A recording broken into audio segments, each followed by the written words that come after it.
দখলদারিত্ব, চাঁদাবাজি কোথাও দেখলে সাথে সাথে সাংগঠনিক। ঢাকা মহানগর দক্ষিণ যুবদল 100% জিরো টলারেন্সে আছে চাঁদাবাজিদের বিরুদ্ধে। মার্কেটে ফুটপাতে যাবেন, গিয়ে দেখবেন যে আদার্স দলের অন্য দলের নামে ফুটপাতের দোকান চলতেছে, মনে করেন আপনার দখলদারিত্ব চলতেছে, কিন্তু আপনি যুব দলের কাউকে পাবেন না।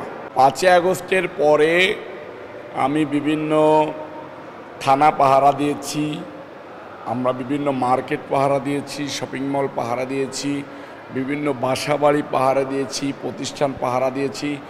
এবং ঢাকা মহানগর দক্ষিণ যুবদলের কোনো মানুষকে যদি আমরা ব্যবসা সংক্রান্ত ব্যাপারেও কারোর সাথে ঝগড়া গ্যাঞ্জামে লিপ্ত হইতে দেখেছি, তাহলেও বহিষ্কার করে দিয়েছি।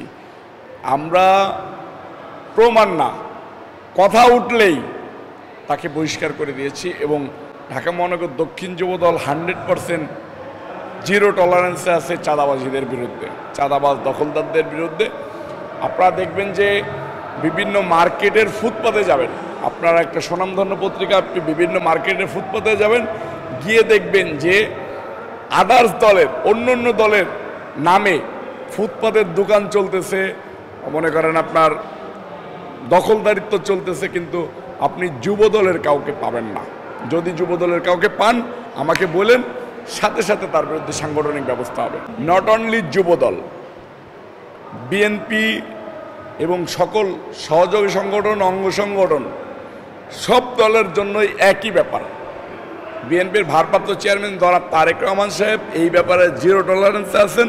কোনো প্রকার কোনো উশৃঙ্খলতা, দখলদারিত্ব, চাঁদাবাজি কোথাও দেখলে সাথে সাথে সাংগঠনিক, একদম ইউনিয়ন ওয়ার্ড লেভেল থেকে শুরু করে মহানগর সেন্ট্রাল পর্যন্ত কাউকে কোনো প্রকার কোনো ছাড় নেই। অন্য দলের নেতাকর্মীদেরকে চাঁদাবাজি 2, 4, 5, 10 কোটি টাকা, 100 কোটি, 200 কোটি টাকার চাঁদাবাজির ব্লেম এসেছে, কিন্তু তাদের ব্যাপারে কোনো প্রকার কোনো ব্যবস্থা হয়নি। আমাদের দল জাতীয়তাবাদী দলের সকল অঙ্গ সংগঠনের নেতাকর্মীদেরকে 5 তারিখ থেকে আজকে কয় তারিখ, আজকে পর্যন্ত, একদম এই আজকে পর্যন্ত একটা বহিষ্কার আদেশ বিএনপির ভারপ্রাপ্ত চেয়ারম্যান জনাব তারেক রহমান সাহেব প্রত্যাহার করেন নাই।